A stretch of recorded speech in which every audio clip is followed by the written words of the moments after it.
je m'appelle Super Cassis. Je vais vous raconter l'histoire de ma famille et quelques-unes de mes fabuleuses aventures.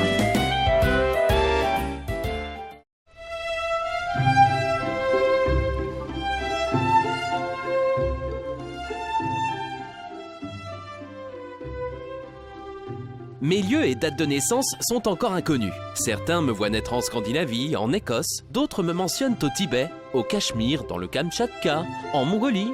Il va falloir que les chercheurs se penchent davantage sur mon cas. Hildegarde de Bingen, grande figure spirituelle allemande du XIIe siècle, est la première à me mettre en scène dans le livre des subtilités des créatures divines. Elle recommande l'usage de mes feuilles pour guérir la goutte. J'apparais ensuite en France au début du XVIe siècle, dans le livre d'heures d'Anne de Bretagne. Vous savez, la reine qui apporta sa province en dot à la France.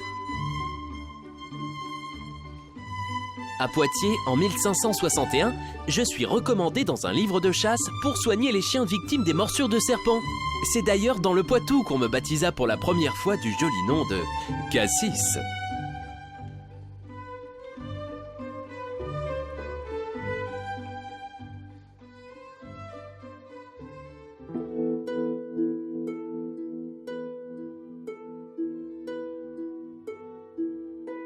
Ma famille est celle des groseilliers.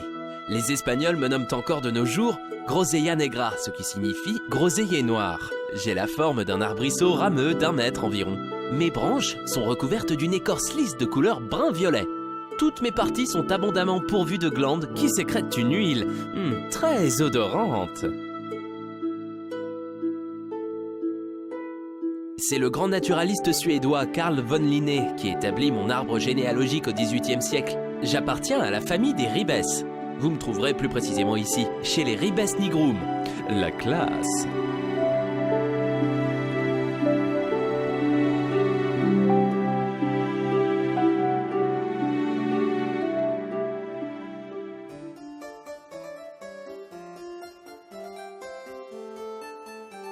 J'ai donc grandi dans la discrétion, la presque indifférence. J'attendais patiemment mon heure de gloire. C'est au début du XVIIIe siècle que j'ai commencé mon irrésistible ascension vers le statut de star, grâce à la publication à Bordeaux, en 1712, d'un ouvrage intitulé « Propriétés admirables du cassis » qui a la propriété de guérir plusieurs sortes de maux. Écrit par l'abbé Bailly de Montaran, l'ouvrage connut un succès retentissant dans tout le royaume.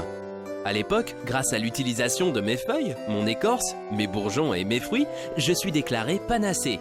Et tous les Français plantent un cassissier dans leur jardin. Morsures d'animaux venimeux, poisons, migraines, gravelles, peste et même petite vérole, jusqu'à combattre les vapeurs fâcheuses de la mélancolie, on me célèbre comme médicament universel.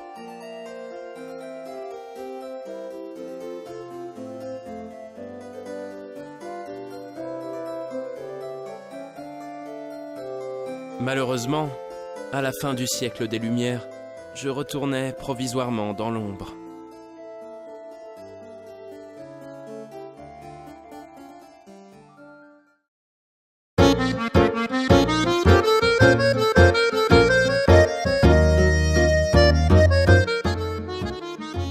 Ma renaissance, c'est aux guinguettes et aux cafés parisiens du 19e siècle que je la dois. Le cassis y est alors à la mode, sous forme de boisson. Je peux même dire sans exagération que je suis le premier apéritif connu de France, bien avant les vins cuits, absinthe et anis qui n'apparaîtront que plus tard. C'est à ce moment-là que deux bourguignons, Auguste Denis Lagoutte et son distillateur Claude Joly, font un voyage à Paris et y observent la formidable mode des ratafias, boissons composées d'eau-de-vie, d'épices et de fruits. De retour à Dijon, Lagoutte et Joly s'en inspirent et élaborent la première liqueur de cassis de l'histoire. Ma crème est née, elle fera ma gloire. Nous sommes en 1841. « 16 ans plus tard, plus de 10 liquoristes livrent ensemble 1 million de litres de ma liqueur. Le cours du fruit ne cesse de monter. Les jeunes plants sont rares et hors de prix. En 1860, on compte 29 maisons de cassis de Dijon. D'autres s'installent à Beaune et à Chalon-sur-Saône. Une industrie nouvelle est ainsi née en Côte d'Or. La production côte-d'Orienne ne répondant pas aux besoins, les distillateurs firent venir des fruits de pays plus éloignés. Les prix alors élevés des fruits encouragèrent les propriétaires à planter, consacrant des espaces de plus en plus vastes. En 1873, la Côte d'Or croule sous les fruits et compte plus d'1 million de pieds de cassis. Certains vignerons plantent même alternativement un rang de cassis et un rang de vigne.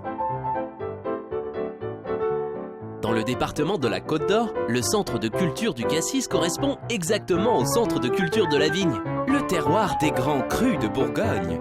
Des pieds de cassis se trouvent même à proximité du clos de Vougeot.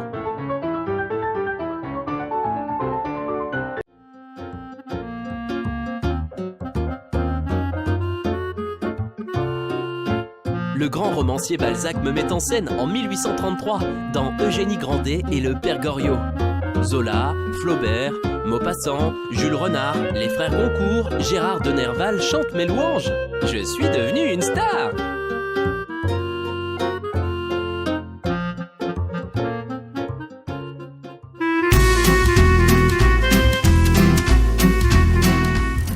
En 1904, un Beaunois nommé Fèvre, garçon de café au café Georges rue Bossuet à Dijon, près de l'actuelle boutique Védrenne, lance la recette du blanc cassis.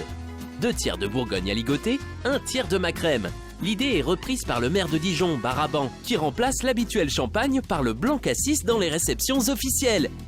Cette tradition sera reprise par ses successeurs, Gaston Gérard, puis le célèbre chanoine Kir. Elle est d'ailleurs toujours d'usage. En 1910 sont créées les cassissines, délicieuses pâtes de fruits à ma liqueur par la maison Dutu à Dijon. Vers la même époque, un distillateur de métier, d'origine corrézienne, Joseph Védrenne, s'installe à Nuits-Saint-Georges et crée la maison de mon producteur à proximité des cultivateurs de la côte bourguignonne. On trouve alors des crèmes de cassis de Chambol-Musigny, Corton et Nuits-Saint-Georges.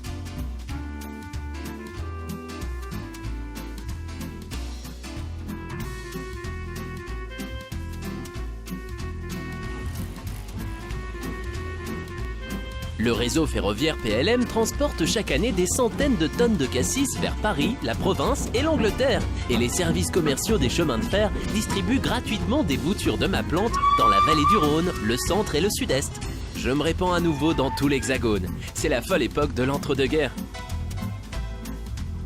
En 1933, Joseph Védrenne dépose ma marque, Super Cassis.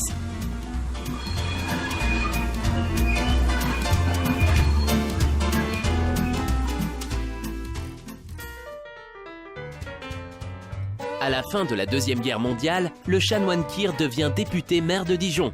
Il sera un de mes bienfaiteurs en faisant déguster ma crème au général de Gaulle, à Nikita Khrouchtchev et à bien d'autres. En 1960, le mot Kir entre dans le dictionnaire des noms communs. En 1974, Védrenne installe l'unité de production que vous pouvez visiter aujourd'hui.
Je suis devenu très populaire. On m'utilise ou me déguste sous toutes les formes. Parfums, médicaments, crème, thé, infusion, sirop, confiture, jus de fruits, soda, vinaigre, boissons alcoolisées, bière, cidre et yaourt glace.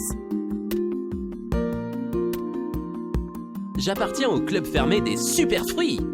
Grâce à mes pouvoirs antioxydants, ma grande teneur en vitamine C, provitamine A, anthocyanine et à ma richesse en fibres, les grands laboratoires pharmaceutiques m'utilisent dans beaucoup de médicaments. Dans mes pépins, je concentre une grande quantité de polyphénol. Vous savez, cette molécule qui a le pouvoir de préserver la jeunesse cellulaire. Vous me trouvez ainsi dans de nombreux produits cosmétiques. En plus, figurez-vous que grâce à mes bourgeons, je suis un des composants actifs des grands parfums de ce monde. Mesdames qui me regardez en ce moment, peut-être me portez-vous sur vous, mais chut, les formules des grands nez demeurent secrètes. Je ne connais même pas le nom de mes partenaires.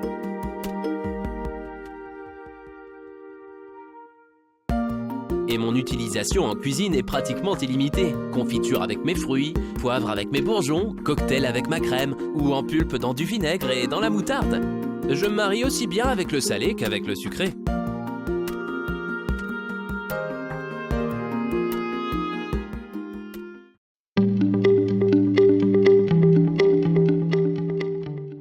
J'ai des admirateurs dans le monde entier. J'ai conquis la planète et je séduis les palais sur tous les continents.